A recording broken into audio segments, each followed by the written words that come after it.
여러분 혹시 우간다라는 나라를 알고 계세요? 우간다.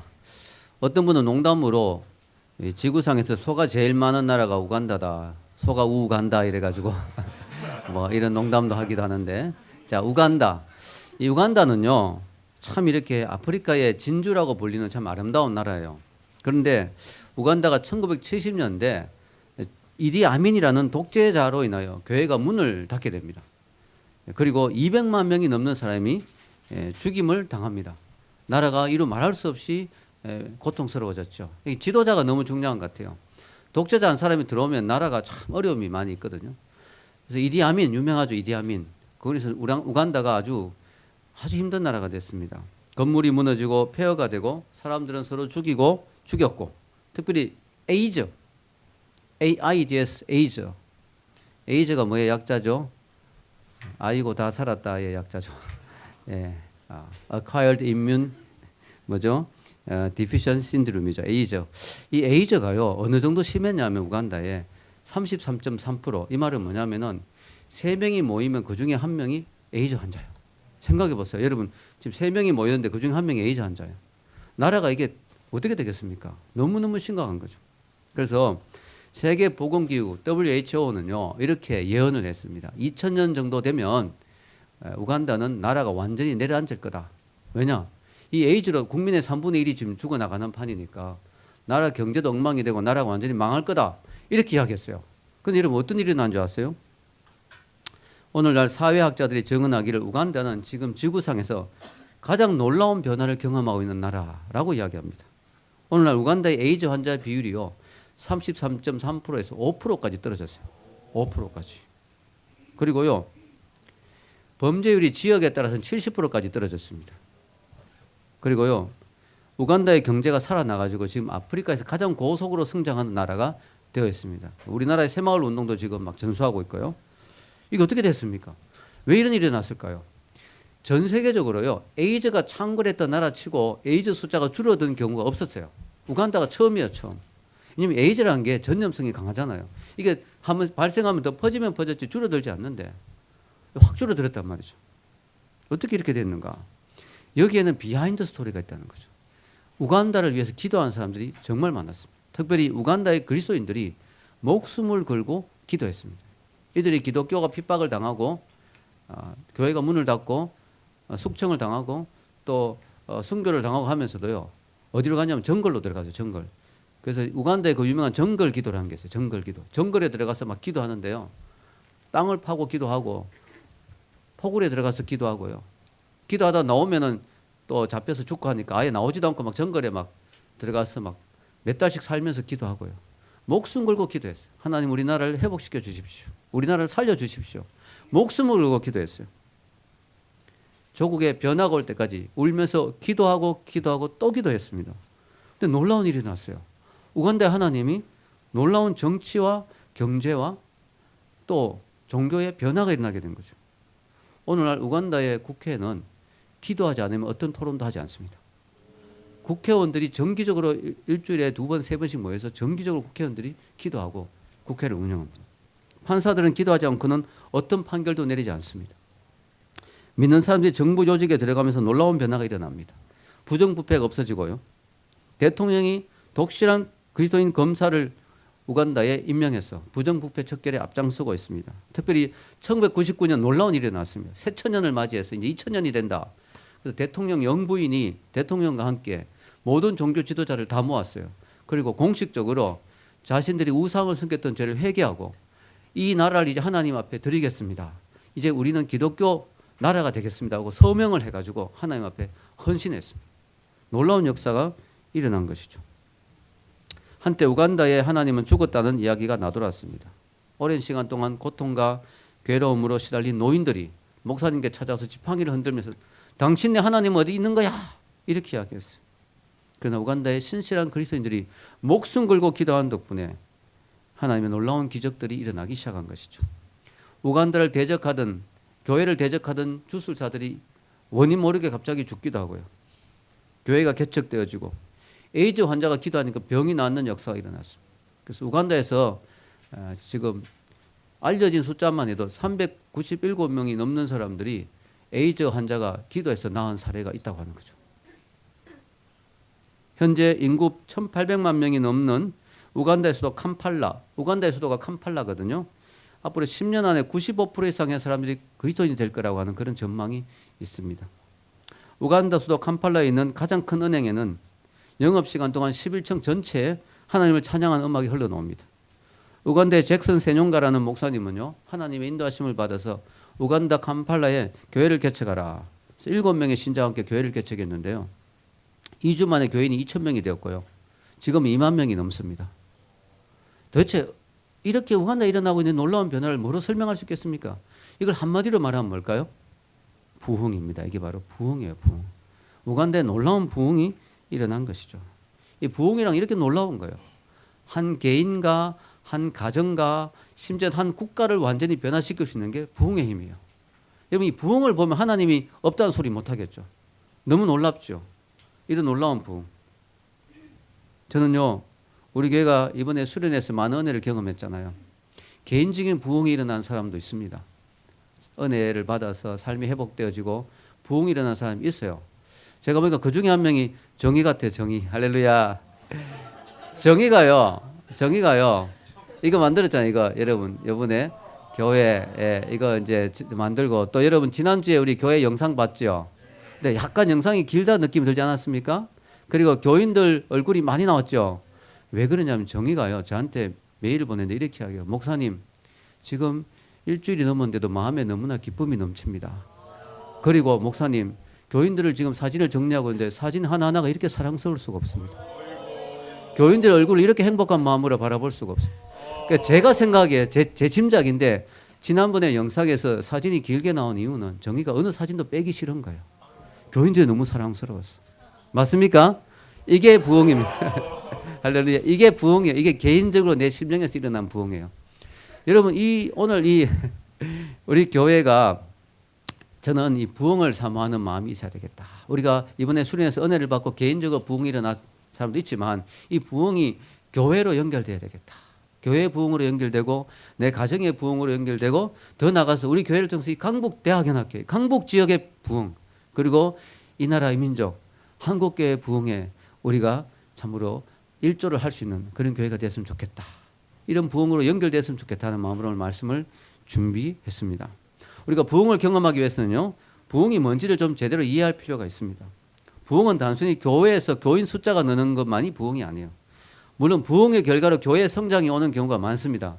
그러나 그것만이 부흥의 본질이 아닙니다. 부흥의 본질은 그보다 더 깊은 것이죠. 그것은 하나님이 우리에게 오시는 것입니다. 부흥은요. 한번 쇠퇴했던 것이 다시 성하여 일어나는 거죠. 즉 이렇게 무너졌던 것이 가라앉았던 것이 다시 이렇게 회복되어지고 일어나는 것이 부흥인데요. 이게 영어로는 리바이벌이라고 하죠. 리바이벌 그죠? 부흥. 그래서 이 부흥이 임하면요. 사람들이 죄에 빠져 살다가 하나님과 멀리 떨어져 살다가 하나님과 상관없이 살다가 하나님을 다시 기억하게 되고 하나님의 은혜를 회복하게 되고 하나님을 다시 찾게 되고 하나님에 대한 사랑이 다시 불타오르게 되고 이게 부흥이에요. 여러분 여기 덩컨 캠벨이 부흥은 하나님으로 충만한 공동체 이렇게 표현했습니다. 즉 부흥은 개인의 부흥으로 끝난 게 아니라 이 부흥이 전염돼요. 그래가지고 교회, 가정 혹은 국가가 이 공동체가 하나님으로 충만해지는 거예요. 할렐루야. 이게 부흥이에요. 부흥. 부흥이 임하기 전까지는요. 하나님은 변두리로 밀려나 있습니다. 요즘 우리 하나님 보면 여러분 약간 변두리에 있는 것 같죠. 여러분 대화의 중심이 하나님이 아니잖아요. 사람들이 모이면 대화의 중심이 하나님이 아니죠. 교회도 뭔가 세상에서 영향을 잃고 있죠. 약간 교회가 세상을 이끌어가고 주도해 왔는데 지금은 약간 교회가 구석에 있는 약간 이렇게 밀쳐놓은 듯한 이런 느낌이 들죠. 예, 사실입니다. 그런데요, 부흥이 일어나면 어떻게 되냐? 교회가 지역사회에서 중심을 다시 차지하게 됩니다. 변두리를 밀려났던 하나님이 우리 삶에, 우리 가정에, 우리 교회에, 우리 지역에, 우리 민족의 중심에 차지하게 됩니다. 할렐루야. 너무 놀라운 거죠. 심지어는요, 믿지 않던 사람들도 교회를 찾아오게 됩니다. 그리고요, 단기간에 하나님 앞에 돌아온 사람들이 막 생겨나게 됩니다. 여러분, 보통 전도대회 같은 데서 막 사람들 막 억지로 데리고 와서 전도하면요, 그 중에 한 10% 정도가 남는데요. 회심자의 10%. 그러니까 전도하고 막 해도 한 10%만 남는 거야. 근데 이 부흥이 일어나서 사람들이 변화되면요. 그 부흥은 지속적이고 그 사람들은 오랫동안 주님 앞에 돌아와서 회복되는 역사가 일어납니다. 여러분, 부흥에 대한 여러 가지 정의가 있지만요. 저는 부흥에 대한 다음과 같은 정의만큼 멋있는 정의가 없어요. 밑에 부흥이란 사람들이 다시금 하나님과 깊은 사랑에 빠지는 것이다. 여러분, 첫사랑 기억하시죠? 첫사랑, 하나님과의 첫사랑. 첫사랑 그러니까 또 옛날 애인 생각하지 마시고 하나님과의 첫사랑. 하나님 처음 믿으면 막 뜨겁잖아요. 근데 이게 좀 지나면 식어버려요. 여러분, 첫사랑이라는 건 좀 식기 쉽잖아요. 근데 이 부흥은 뭐냐? 하나님과 다시 첫사랑이 회복되는 거예요. 하나님 생각하면 너무 감동이 되고 눈물이 나고 너무 감사하고 예수님이 날 구원하신 은혜가 너무 감격스럽고 하나님과 사랑이 다시 회복되는 거예요. 이게 부흥이에요. 그래서 여러분, 부흥을요, 자꾸 숫자 늘어나는 걸로만 생각하지 마세요. 이것은 결과예요, 결과. 부흥의 결과의 숫자가 늘어나요. 사람들이 주님 앞에 돌아와요. 그러나 부흥의 본질은 하나님 우리 가운데 찾아와 주시는 거, 아멘. 우리 가운데 임하여 주시는 거, 다시 하나님과 사랑에 빠지는 거, 아멘. 이게 부흥입니다. 부흥이 왜 중요하냐? 부흥이 왜 중요하냐면요, 부흥이 와야 진정한 영적 회복이 일어나기 때문이죠. 지역사회에서 진정으로 복음이 힘을 얻게 되고 영향력을 얻게 되고 진정으로 하나님의 나라가 우리 가운데 임하기 때문이죠. 여러분, 우리나라도 이런 놀라운 부흥의 경험을 했어요. 여러분, 개인 중에도 여러분 부흥의 경험을 한 사람이 있죠. 내 삶에서 이런 은혜를 체험한 적이 있다. 그런 사람은요, 하나님이 그 사람을 버릴 수가 없어요. 왜냐하면 하나님이 은혜 주신 사람이, 저는 우리나라가 앞으로도 영원히 절대로 망하지 않는다고 확신하는 건 뭐냐면 하나님이 이미 거의 한 100여 년 전에 이 나라에 엄청난 부흥을 주신 적이 있거든요. 하나님 은혜 주신 사람은 망하지 않잖아요. 하나님 이 나라를 한번 은혜 주신 경험이 있단 말이죠. 여러분, 그게 여러분 잘 아는 그 평양 대부흥 운동이라고 들어보셨어요? 1907년도에 길선주 목사님을 중심으로 평양 지역을 시작으로 엄청난 부흥 운동이 우리나라에 휩쓸었는데요. 너무너무 엄청난 사건이었습니다. 어느 정도 부흥의 역사가 강력했느냐면요, 당시에 한국에 이 순포가 경찰이거든요. 경찰 순포. 옛날에 경찰 순포라 했어요. 근데 이제 방언덕이라는 사람, 방순포라는 사람은 방언덕. 이 사람이 범인을 잡아야 되는데 경찰이니까 막 범인 잡아야 건수를 올리잖아요. 근데 범인을 잡기 어렵잖아요. 근데 들리는 소문이 교회 가면은 죄를 고백하는 사람들이 그렇게 많더라. 그래서 야, 이거 진짜 좋은 기회다. 거기 가서 이렇게 귀 기울여 듣다가 죄를 고백하면 그것들 잡아야 되겠다. 그래가지고 찾아갔어요. 집회에 찾아갔는데요, 놀라운 하나님의 은혜가 임하니까요, 죄인을 잡아가기는커녕 자기가 죄인이라는 사실을 깨달은 거예요. 그래가지고 그날 밤 통곡하면서 뒹굴면서 죄인을 잡으러 왔던 죄인의 개수, 방언덕이 하나님 앞에 왔습니다 이러면서 막 통곡하고 울면서 기도하고요, 회개하고 변화돼가지고 바로 그 다음날 순포를 그만두고 자기 고향으로 들어가서 교회를 세우게 됩니다. 그런 강력한 역사가 일어납니다. 여러분, 부흥이 임하면 사람들이 막 죄를 회개하고 회복되어지고 변화가 일어나고요, 이 죄가 얼마나 강력하게 성령님 임하시면요, 죄를 토해내지 않으면 견딜 수가 없는 거예요. 그리고 죄에 대한 두려움이 막 밀려오는 거예요. 어떤 사람은 죄를 회개하고 막 토해내고 그 자리에서 기절하는 사람도 있고요. 예, 어떤 사람이 일어났어요. 기록에 다 남아있어요. 어떤 사람이 일어나서 교회 앞에서 제가 누구를 죽여서 다리 밑에 묻어놨습니다 이러고요, 제가 부인이 있는데 다른 여자하고 지금 간음하고 있습니다 이러고요, 상상할 수 없는 죄들이 막 튀어나옵니다. 이런 부흥의 힘이 너무 놀라운 거예요.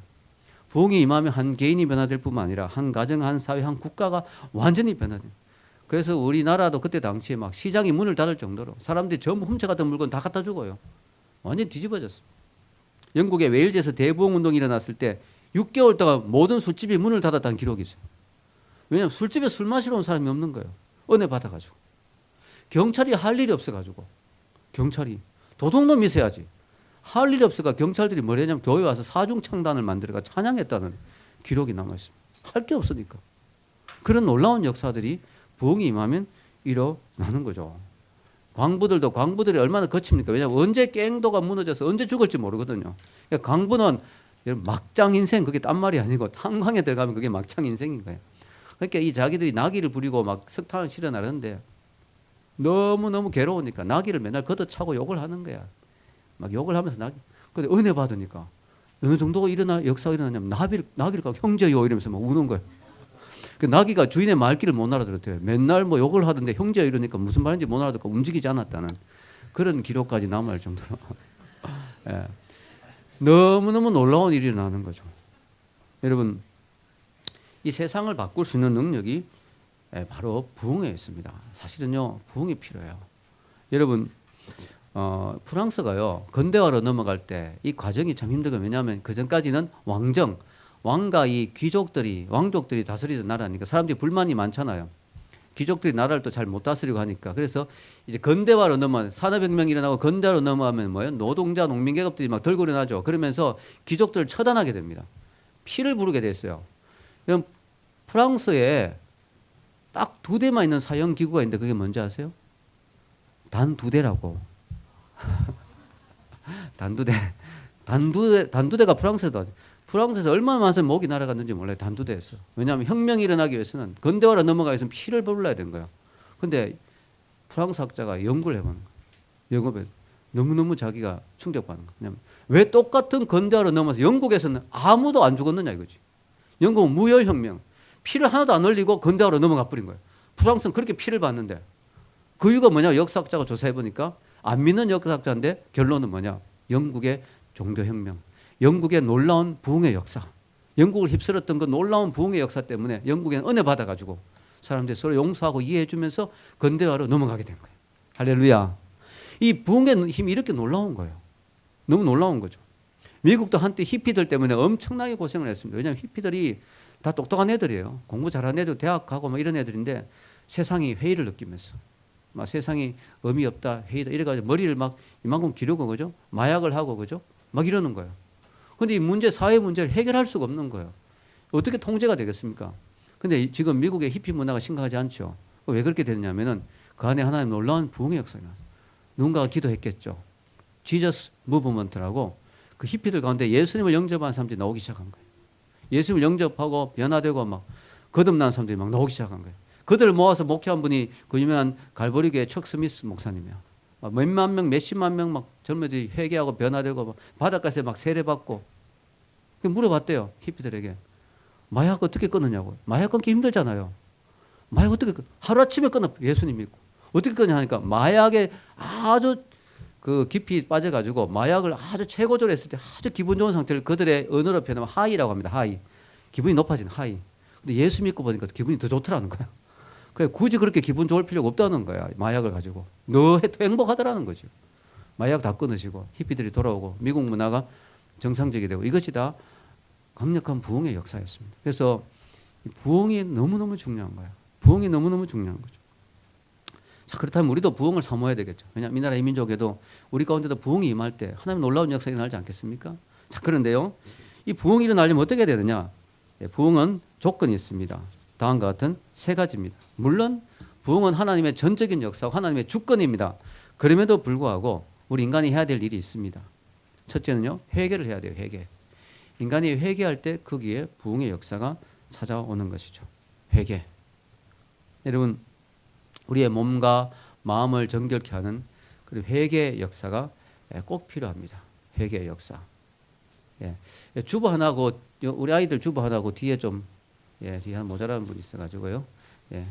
같이 보고. 예. 자, 우리 회개. 여러분, 우리 그 성령 운동이란 말이죠. 성령 운동. 예. 성령 운동에는 2 종류가 있어요. 2 종류가. 예, 괜찮습니다. 예.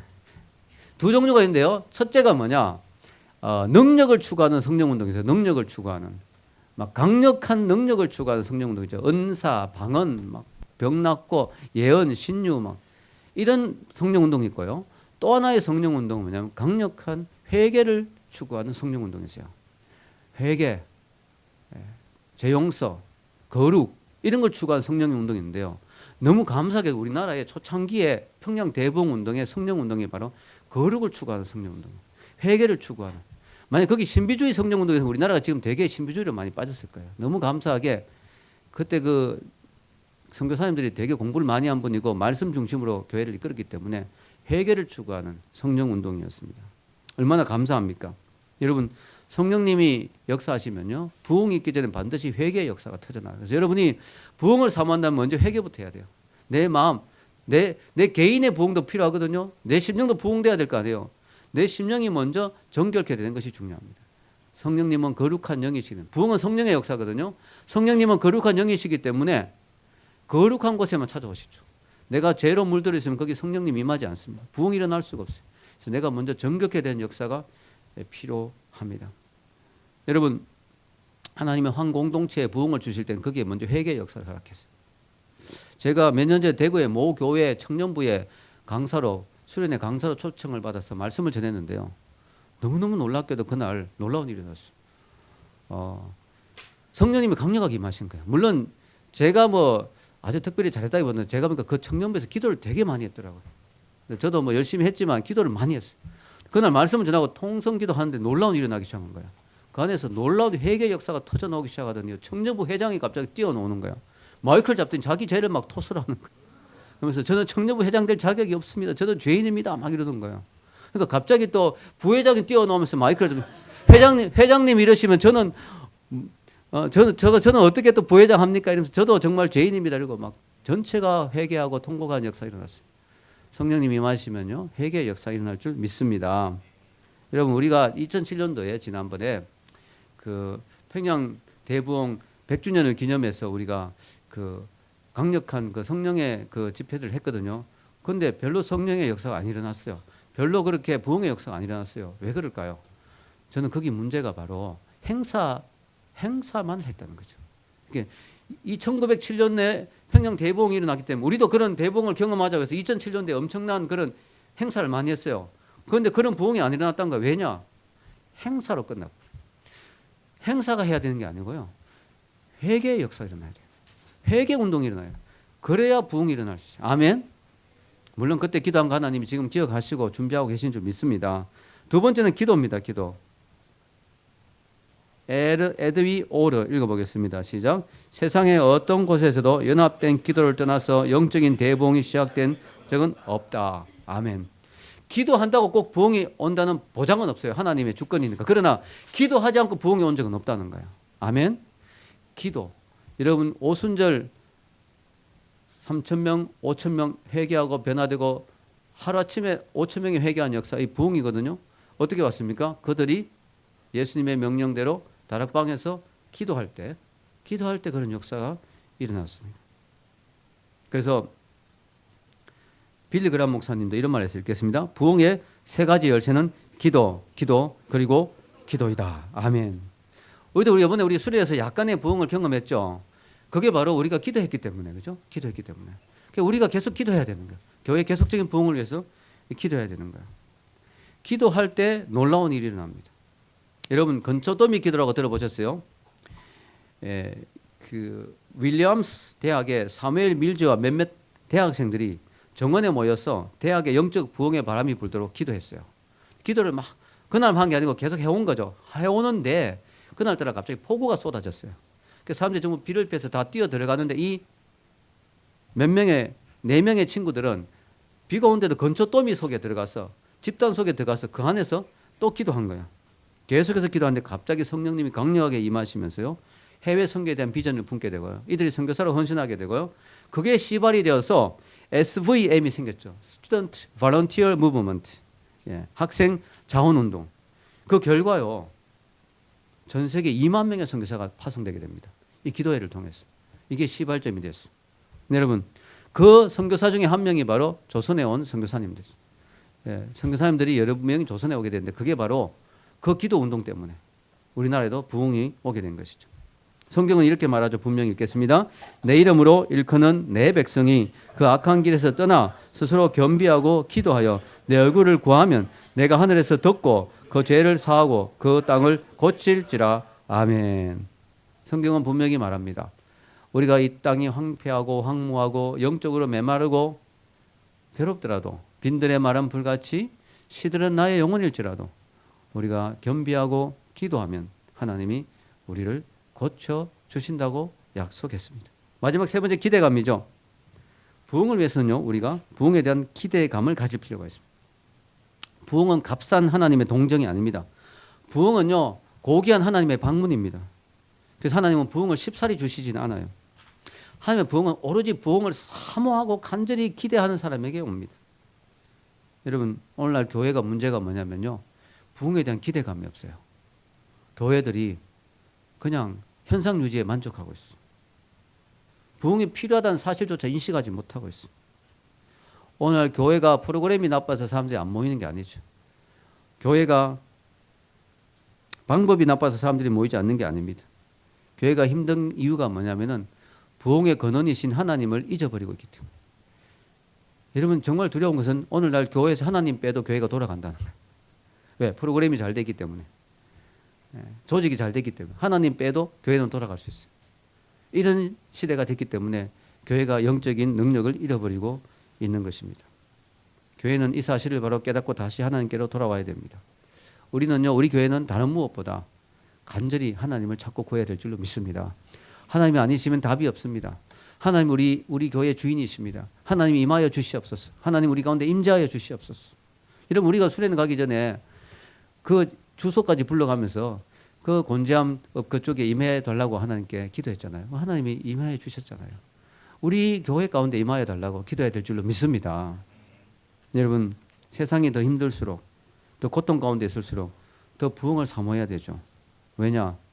부흥이 아니고는 답이 없기 때문에. 여러분 주님의 재림이 가까워 왔습니다. 여러분 재림이라고 하면 되게 두려워하죠. 재림. 왜냐? 종말, 핵폭탄 뭐 이런 식으로 막 두려워하는데요. 우리가 반드시 알아야 될 사실은요. 주님의 재림 전에 반드시 큰 부흥의 역사가 있을 것이라고 저는 봅니다. 왜냐? 성경에 근거해서 읽겠습니다. 여호와께서 너희 땅에 이른 비 늦은 비를 적당한 때에 내리시니 너희가 곡식과 포도주와 기름을 얻을 것이요. 아멘. 여러분 주님이 오시려면요 땅 끝까지 복음이 전해져야 주님이 오신다 그랬죠. 그러기 위해서는 아직까지 복음의 장벽들이 되게 많아요. 불교권도 되게 강하고요. 북한도 되게 아직까지 장벽이 있고요. 무슬림도 엄청난 장벽이고요. 무신론자들도 많죠. 그리고 포스트 모더니즘의 그런 영에 사로잡힌 사람들도 많잖아요. 자, 이런 장벽도 어떻게 깨뜨릴까요? 전도지 한두 장 돌리는 걸로는 안 되는 거예요. 강력한 부흥이 와야만 그 모든 장벽이 끼어지고 땅끝까지 복음이 전해서 주님의 재림이 올 수 있는 거예요. 그러기 위해서는 주님이 부흥의 불을 부어 주셔야 돼요. 아멘. 근데 그 근거가 뭐냐? 오늘 성경에 보면 이른 비와 늦은 비가 있다. 이스라엘의 특징이 비가 안 오는 곳이거든요. 이스라엘은 딱 두 번만 비가 오죠. 1년에. 자, 언제 비가 오느냐? 이른 비. 이른 비는 가을에 옵니다. 가을에 오면요. 보리를 파종하고 씨를 뿌리죠. 그죠? 그리고 이듬해 봄에 늦은 비가 옵니다. 이때는 곡식을 막 익게 해서 추수를 준비하는. 예. 그래가지고 추수를 준비해서 이제 룻과 같은 스토리 그런 게 나오는 거죠. 추수하고 곡식 거두고. 이른 비는 언제 왔어요? 이른 비가 성령의 역사를 의미하거든요. 이른 비가 언제 왔습니까? 오순절 초대교회 엄청나게 전 세계적으로 임했죠. 이제 늦은 비가 있다는 것이죠. 주님의 재림 전에 엄청난 부흥이 다시 한번 있을 거로 우리는 기대해야 됩니다. 아멘. 기대감을 가지십시오. 여러분 세대에 그 부흥을 경험할 수 있어요. 얼마나 놀랍겠습니까? 하나님이라고 하면 하나님 교회 가자 그러면 막 듣기 싫어. 하나님 귀찮아. 이러던 사람이 하나님 어디 계시냐고, 하나님 어떻게 만날 수 있냐고 찾는 역사가 일어난다면 얼마나 놀랍겠어요. 오늘날 결론적으로 많은 교회들이 힘들어하고 있죠. 교회를 개척해도요 사람들이 모이지 않아가 문을 닫는 교회들이 얼마나 많은지 모릅니다. 여러분 대형 교회만 명맥을 유지하고 있죠. 작은 교회들은 지금 너무너무 힘들어하고 있어요. 우리 교회가 개척 8주년 기념 오늘 예배를 드리고 있는데요. 여러분 통계를 보니까요 우리나라에 한 해 교회가 1300개가 문을 연다고 합니다. 개척하는 거예요. 그런데 그중에 1년이 지나지 않아 1000개가 문을 닫는다고 합니다. 1000개가. 자, 여러분 우리 교회도 8주년인데요. 이제 9년째 접어든다 그러네요. 9년째 접어드는데 이제 8년 했는데 9년째 접어드는데요. 우리 교회가 지금까지 문 안 닫은 거 해도 감사하죠. 예. 서바이벌 한 것도 감사하죠. 그러나 여러분 서바이벌로만 우리가 만족할 수는 없다. 뭘 추구해야 된다고요? 리바이벌을 추구해야 된다. 아멘. 우리가 문 안 닫고 다행이다 여기까지 왔으니 그게 아니고 이제 우리는 하나님 주신 부흥을 기대하고 하나님 이제 우리가 9년째로 들어가고 있고 또 10년을 바라보고 있고 하나님 부흥을 주십시오. 아멘. 부흥이 필요합니다. 이 시대에 부흥이 아니고는 답이 없어요. 여러분 전도해 보십시오. 너무 힘들죠. 전도해 보니까 힘들죠. 여러분 개인의 심령에 부흥이 나면 여러분을 통해서 전도가 일어나는 거예요. 아멘. 교회의 부흥이 나면 교회가 부흥되어지고 더 큰 사명을 감당할 수가 있는 거죠. 이 나라의 민족이 얼마나 지금 힘든 상황이겠습니까? 여러분 우리나라가요 OECD 국가 중에 자살률 1위죠. 1위. 너무너무 많은 사람들이 절망하고 있어요. 나라가 너무 힘들어요.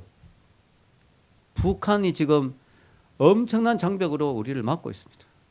언제 전쟁이 일어날지 모르고요. 이런 상황에서 부흥이 필요합니다. 아멘. 부흥이 일어날 때 피 없이 남북 통일이 일어날 줄로 믿습니다. 예, 부흥이 필요한 거예요. 여러분, 오늘날 젊은이들 전도가 그렇게 힘들다고 합니다. 청년들이 교회를 떠난다고 합니다. 부흥이 일어나면 그렇게 되지 않아요.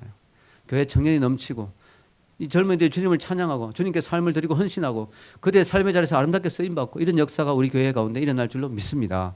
부흥이 일어난다면요. 마지막으로 한마디 하겠습니다. 부흥은 어떤 사람에게 임합니까? 간절히 사모하는 사람들에게 임합니다. 제가요 우간다에 관한 영상을 본 적이 있어요. 우간다 부흥에 관한 영상을 본 적이 있어요. 그 영상의 마지막에 나레이션에 이런 게 나오더라고요. 나레이터가 왜 하나님은 그 많은 나라 중에 우간다에게만 임하셨나? 아프리카도 얼마나 많은 나라가 있을까요? 힘든 나라들이 얼마나 많아요. 또 아시아에도 나라들이 많고 왜 우간다에 임했을까? 그러면서 자막이 한 개 딱 나오는데 그게 제 가슴을 막 관통하는 거예요. 여기 영어로 적어놨죠. He was invited. He was invited. 그분은 초청받았다. 왜 하나님이 우간다에 오셨을까? 왜 우간다에만 오셨을까? 우간다 사람들이 하나님을 초청했다. 우간다의 그리스도인들이 눈물로 목숨 걸고 기도하면서 하나님 와주십시오 하고 초청했다는 거죠. 즉 하나님을 존귀하게 여겼다는 거죠. 하나님을 고귀하게 여겼다는 거죠. 하나님을 초청했다는 거죠. 그러니까 하나님이 그 초청에 응답하셨다. 여러분 하나님을 초청하시기 바랍니다. 여러분 심령에, 여러분의 가정에, 여러분의 교회에, 여러분의 몸담고 이 나라 이 민족 가운데 하나님이 거룩하게 임하시도록 초청하시기 바랍니다. 그것이 바로 부흥입니다. 오늘 하박국 선지자는 바로 그런 기도를 했습니다. 읽겠습니다. 여호와여 내가 주께 대한 소문을 듣고 놀랐나이다. 여호와여 주는 주의 일을 이 수년 내에 부흥케 하옵소서. 이 수년 내에 나타내시옵소서. 진노 중에라도 긍휼을 잊지 마옵소서. 아멘. 이게 하박국 선지자의 고백입니다. 주여 주의 일을 부흥케 하옵소서. 주여 우리 가운데 부흥을 보게 하옵소서. 우리 세대의 부흥을 경험하게 하옵소서. 우리 개인의 심령에, 이 나라의 민족 가운데 우리 가정에, 우리 교회에 부흥을 허락하여 주시옵소서. 이런 기도가 여러분의 기도가 되기를 축원합니다.